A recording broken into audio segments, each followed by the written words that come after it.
நண்பர்கள் அனைவருக்கும் வணக்கம். நிஃப்டி ஃபியூச்சரோட டெக்னிக்கல் சார்ட் அனாலிசிஸ் என்னங்கிறத பார்ப்போம். நாம் இந்த வீடியோல பார்க்குறது அனைத்துமே ரொம்ப ரொம்ப இம்பார்ட்டன்டான ஒரு analysis. So weekly, daily and intraday analysis பார்க்க போறோம். ஸோ இந்த வீடியோ ரொம்ப ரொம்ப உங்களுக்கு ஹெல்ப்ஃபுல்லா இருக்கும். மறக்காம ஸ்கிப் பண்ணாம பாருங்க. ஃபர்ஸ்ட் நம்ம weekly time frame. So weekly time frame நம்ம ஆல்ரெடி என்ன சொல்லியிருக்கோங்கிறத ஒரு கிளான்ஸ் பார்த்துருவோம். ஏன்னா பிரைஸ் ஆக்ஷன் லோ வந்து பார்த்தீங்கன்னா, பிரேக் அவுட் ஆயிருக்கு. அந்த பிரேக் அவுட் வந்து ஃபெயில்ட் ஆயிருக்குன்னு நம்ம சொல்லியிருந்தோம்.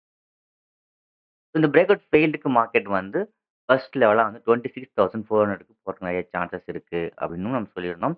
அதாவது வீக்லி டைம் ஃப்ரேம வச்சு. ஸோ அதே போல மார்க்கெட் இங்கருந்து பை ஆனுச்சு. மறுபடியும் ஒரு கரெக்ஷன் ஆயி ஸ்டாப் லாஸ் ஹிட்டிங் ரேஞ்சுல இப்ப இருக்கு. ஸ்டாப் லாஸ் ஹிட்டிங்கா என்னன்னு பார்த்தீங்கன்னா, இந்த வீக்லி டைம் ஃப்ரேம் இதுக்கு க்ளோஸ் வச்சா தான் நமக்கு வந்து இந்த பேட்டர்ன்ஸ் வந்து இன்வேலிட் அப்டிங்கிற மாரி ஒரு விஷயத்த இருக்கும். ஓகே. பட் ஆனா நம்ம அதுவரைக்கும் நம்ம ஹோல்டிங்ல வச்சுக்கும்போது இன்ட்ரா டைம் ஃப்ரேம் பேஸ் பண்ணி நம்ம வந்து என்ட்ரி குடுத்துட்டுருக்கோம். பட் நமக்கு தேவ இந்த வீக்லி டைம் ஃப்ரேமோட பிரைஸ் ஆக்ஷன் லோ பிரேக் அவுட்க்கு ஃபெயில்ட் ஆயிருக்கு. ஸோ, அந்த பிரேக் அவுட் ஃபெயில்டுக்கு மார்க்கெட் 26,400 போகணும். போகாம இந்த லெவலுக்கு கீழ மார்க்கெட் சஸ்டெயின் ஆயிடுச்சுன்னா, நெக்ஸ்ட் லெவல் 21,800 ஓகே. 2 வியூ இருக்கு.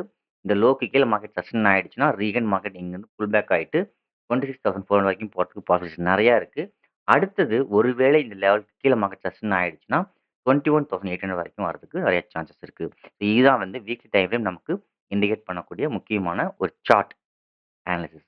நெக்ஸ்ட் பார்த்தீங்கன்னா, um day time frame. Day time frame இந்த வீக்லி டைம் ஃப்ரேம்க்கு சாதகமா இருக்கா? இல்லையா? அது எந்த டைரக்ஷன்ல இருக்கு? அப்படின்னு செக் பண்ணுவோம்.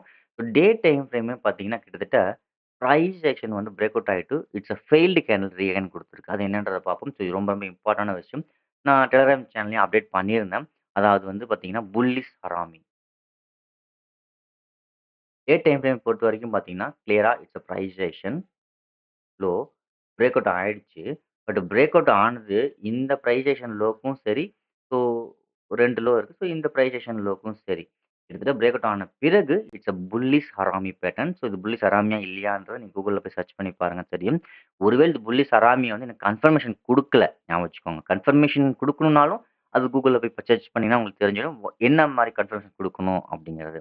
ஃபர்ஸ்ட் இன்னும் it's a clearly bullish harami. But இதுக்கான புல்லிஷ் ஹராமி தான் அப்படிங்கிறது கன்ஃபர்மேஷன் என்னன்னா, இந்த கேண்டில்க்கு மேல மார்க்கெட் குளோசிங் வைக்கணும் டே டைம் ஃப்ரேம்ல. ஓகே. ஸோ அப்பதான் நம்ம என்ன பண்ண முடியும், இட்ஸ் அ புல்லிஷ் ஹராமி அப்படிங்கிறத கன்ஃபர்மேஷன் பண்ண முடியும். இப்போதைக்கு இந்த price session low break out failed ஆயிருக்கு. இந்த failed means it's a bullish ஹராமிங்கனால ரிவர்ஸ் ஆகலாம். ரியல் மார்க்கெட் வந்து பைக்கு திரும்பலாம் அப்படின்ட்டு மார்க்கெட் வந்து ஷோ பண்ணுது. அப்படி பைக் திரும்பணும்னா, புல்லி சராமியோட கன்ஃபர்மேஷன் கேண்டில் வந்து வரணும்.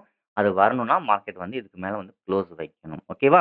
அப்படி வச்சது அப்படின்னா, நெக்ஸ்ட் லெவல் 24,400ம் நெக்ஸ்ட் 24,400ம் அதுக்கு பிறகு பார்த்தீங்கன்னா 25,000ம் போறதுக்கு நெறைய சான்சஸ் இருக்கு. அதன் பிறகு நம்ம வீக்லி எதிர்பார்த்த மாரி 26,400க்கு போகலாம். இந்த ஏரியா ரீச் ஆன பிறகு நாம அத பத்தி பார்ப்போம்.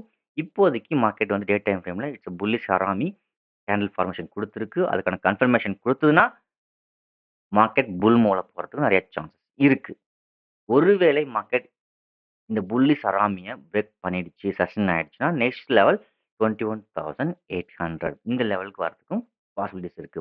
So weekly and daily time ஃப்ரேம வச்சு பார்க்குறப்போ இந்த இடத்துல இருக்கக்கூடிய இந்த 3 கேண்டில்ஸ் ரொம்ப ரொம்ப இம்பார்ட்டன்ட்டா இருக்கு. ஒருவேளை இதுக்கு கீழ மார்க்கெட் சஸ்டெயின் ஆயிடுச்சுன்னா, 21,800 நெக்ஸ்ட் லெவலா இருக்கு.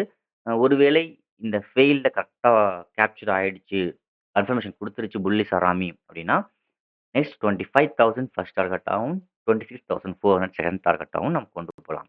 ஸோ இதுதான் டே டைம் ஃப்ரேமோட அனாலிசிஸ். ஸோ வீக்லி அண்ட் டெய்லியோட அனாலிசிஸ் செக் பண்ணியாச்சு. இப்போ நமக்கு எந்த டைரக்ஷன்ல பாசிபிலிட்டீஸ் அதிகமா இருக்கு? டவுன் மூவ்க்கா, அப் மூவ்க்கா அப்படிங்கிறத நம்ம தெரிஞ்சுக்கணும். ஸோ, அதுக்கு நம்ம போக வேண்டியது intra time frame analysis. So, intra time ஃப்ரேம பொறுத்தவரைக்கும் கிளியராவே என்னன்னா, டவுன் ட்ரெண்ட் சைட்வேஸ்ல இருக்கு மார்க்கெட். ஸோ, இந்த டவுன் ட்ரெண்ட் சைட்வேஸ்ல நம்ம பார்க்கக்கூடிய முக்கியமான லெவல்ஸ் என்னன்றத தெரிஞ்சுக்குவோம். அதில பார்த்தீங்கன்னா 2 லெவல் இருக்கு. ஸோ, டே ஹை 23,070 1 அடுத்தது 23,169 ஓகே. இந்த 2 லெவலும் ரொம்ப ரொம்ப இம்பார்ட்டன்டான லெவலா இருக்கு. ஸோ, இத ஃபோக்கஸ் பண்ணிக்கோங்க. ஏன் அப்டின்னா, ஆம் கிட்டத்தட்ட மார்க்கெட் வந்து இன்ட்ராடே டைம் ஃப்ரேம் வந்து ஒரு சைட்வே டவுன் ட்ரெண்ட்ல தான் இன்னும் இருக்கு. டவுன் ட்ரெண்ட் ஒரு சைட்வேஸ் இருக்கு. சைட்வேஸ் என்னங்கிறதையும் நான் கிளியரா எக்ஸ்பிளைன் பண்றேன் பாருங்க.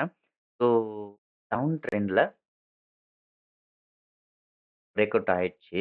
ஸோ பிரேக் அவுட் ஆயிட்டு அந்த இடத்துல ஒரு ரீட்ரேஸ்மென்ட்னு குடுத்துருக்கு. அம் கிளியர்லி பெண்டன்ட்ன்னு சொல்லலாம். ஸோ இந்த பெண்டன்ட் பாஸ் ஆகுதா, ஃபெயில் ஆகுதாங்கிறத வச்சு தான் நமக்கு நெக்ஸ்ட் மூவ் கிடைக்கும். ஓகே.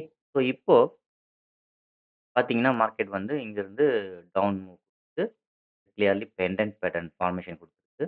அ குடுத்துட்டு இப்ப மார்க்கெட் வந்து எந்த டைரக்ஷன ஃபோக்கஸ் பண்ணி இருக்கு அப்படிங்கிறது ரொம்பவுமே இம்பார்ட்டன்ட். இப்போ இந்த ட்ரெண்ட் லைன்க்கு கீழ பிரேக் அவுட் ஆயிடுச்சு. புல் பேக்கும் ரீடெஸ்ட் பண்ணிடுச்சு.